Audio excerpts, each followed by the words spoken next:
the medicine, and these guys are fine. All right, we are going to go now, sorry about that, Miguel, to Senator Elizabeth Warren, who is speaking about her presidential bid. Here she is. Of the United States, I never thought I would run for anything ever in my life, but America's middle class is getting hollowed out, and opportunity for too many of our young people is shrinking. So I'm in this fight all the way. Right now, Washington works great for the wealthy and the well-connected. It's just not working for anyone else. But I am optimistic. I believe in what we can do together. I'm going to build a grassroots campaign. It's already got people from all across this country who are going to be part of it, and together we're going to make change. And if people out there see it and want to be part of it, I hope they go to elizabethwarren.com and join us, because this is how we're going to build the movement that will change America. So thank you all for being here. You have a question? You know the urgency that a lot of Democrats feel about defeating Donald Trump in Yes. 2020. What's your message to the Democratic primary voter who says, I love where Senator Warren stands on the issues, but I worry about electability. I worry about a campaign more about Native American ancestry than the middle class? You know, look, I'm in this fight because I understand what's happening to working families. I grew up in a paycheck-to-paycheck family, and my big chance was a commuter college that cost $50 a semester. I run for office because I'm grateful down to my toes for the opportunities that were given to me, and I am determined that we will give those same opportunities, not just to some of our kids, but to all of our kids.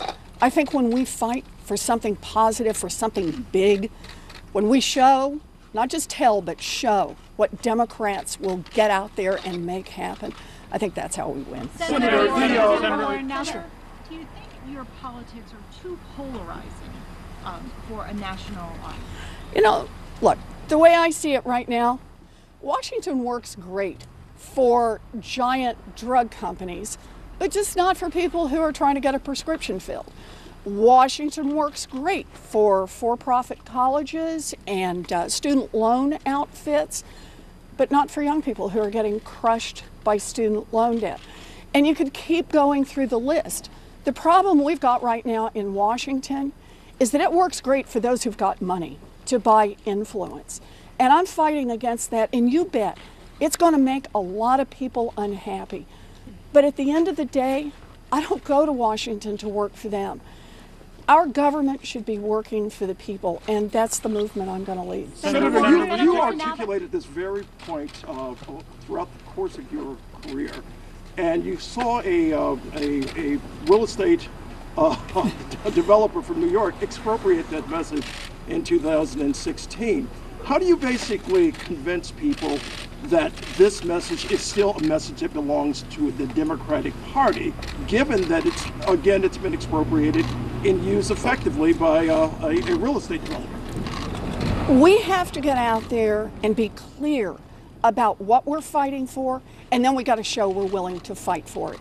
It's not enough just to talk the talk. We've actually got to be willing to get out and walk the walk.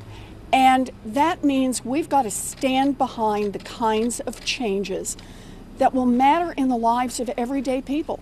And when that means standing up to big drug companies, we won't do what this administration has done, and that is said, raise prices whenever you want.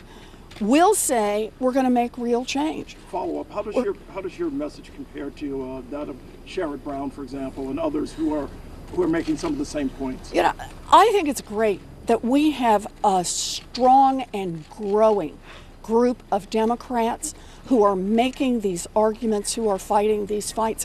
That's how we build a movement. We do it together. Senator Warren, you have not been afraid to take on Donald Trump really head-to-head in the past. Do you expect that you will need to go head-to-head, toe-to-toe with him and hurl it right back at him, as you know he has already started to do with you? Is that part of winning this?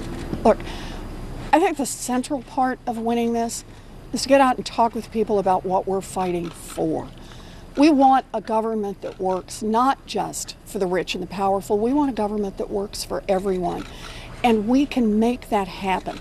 We have to do it together. I think that's how we win. Senator Warren. All right, we are going to break away from this. Elizabeth Warren, who today announced that she's forming an exploratory committee to run for president of the United States, speaking to reporters for the first time since that happened. Harry Enton joins me now, senior political writer and analyst for CNN.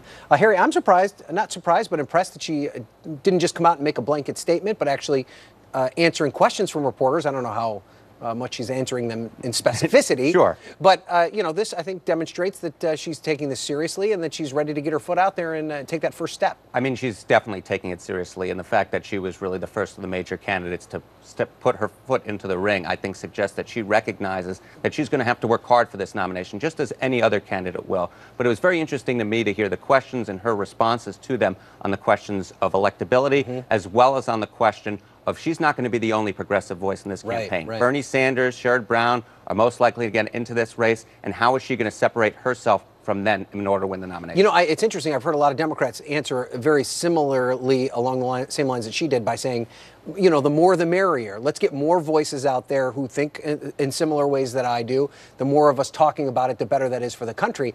At some point, though, you've got to draw some lines of distinction between you and these other candidates, right? Absolutely. I mean, keep in mind, it's still December 31st, right? We haven't even gotten into 2019. But as we get closer to 2020, I think you will see those progressive voices start to go at each other. But at this point, I think they're just happy to be in the race and want to see, before they go negative, can they make a step going positive? Okay. Harry Enton, thank you for being here. Thank you, sir. Hear this latest from Elizabeth Warren. Harry, you're very interesting, but you're not nearly as interesting as this next